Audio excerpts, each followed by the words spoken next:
What's up, everybody? We are back. John Delarose here, delarose.com. Coming back with Spider-Man Loves Mary Jane Volume 2. These are digest sized, and so they're a little smaller than normal comics, but they're actually a little bigger than most of their other digests. You can see kind of the differential in size with a normal graphic novel below. I wish they were at normal size or in like those complete collections because I think these deserve it. The art's beautiful. I love Miyazawa's work, and this series had me so hooked. I read the first volume and did a review of that a couple weeks ago, and this just continues on with issues 4 through 13 of Spider-Man Loves Mary Jane. So you're just really rolling through this high school drama that's done manga style. Everybody's just drawn kind of cute.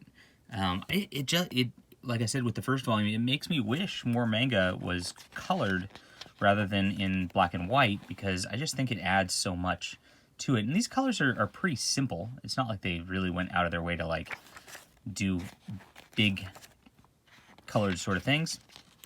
But in this volume, basically MJ's getting kind of closer to Peter Parker, and Liz Allen's kind of questioning that.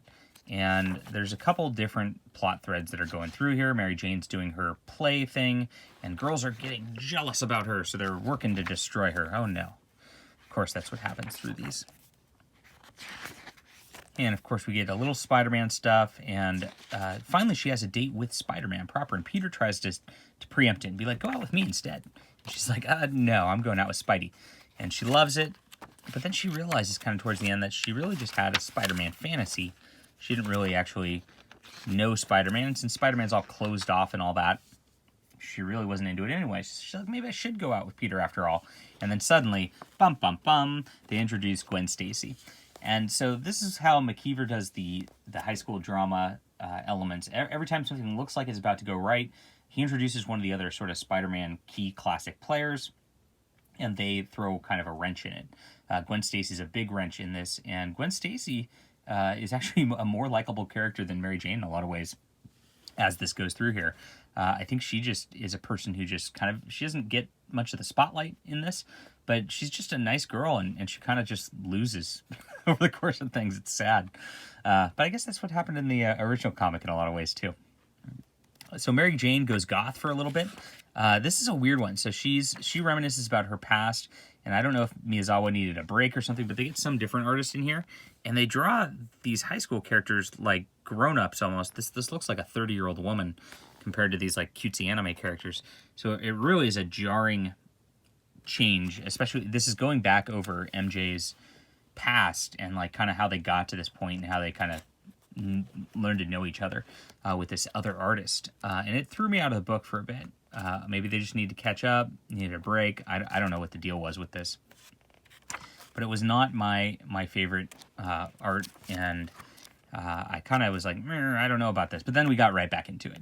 And I'm very happy again as the MJ and Gwen drama blow up, and then her acting drama blows up. There's just a ton going on here. And there's always Spider-Man in the background just being there for her because he's really Peter Parker. Spoiler alert. It's so cute. Honestly, this is like the perfect high school drama sort of thing. And Peter listens to MJ's issues, and he doesn't realize that she's talking about him when it's happening. He thinks that she's talking about Harry Osborn as that goes on. And there's Gwen actually kissing Peter Parker. Whoops, sorry about that. And yeah, just good stuff. If you liked the first volume, you're gonna absolutely love this volume. It doesn't really conclude very well in this volume. You're kind of left with dangling, and I had to go run and pick up volume 3 like immediately after this because this is so fast paced, and then you're just in the middle of it. And this is really open-ended as in issues 4 through 13. Can't really read this I mean, you can. I mean, you probably know who the characters are and all that, but you just start with the first one and then go through this is how I'd recommend things. And very enjoyable take on Spider-Man and Mary Jane all the way around. Just beautifully written, beautifully drawn. The romance is great. The characterizations are also great. I wish this was the main series continuing forever. Oh well. Hit that like and subscribe button. Oh, I forgot to get, this is a 9 out of 10. Good stuff. The only questionable part was the artist change in the middle, who was the fill-in artist on that level, but you know, that went rather quickly. All right, for real, hit that like and subscribe button. Check things out. Appreciate you guys being there, and we will be back soon.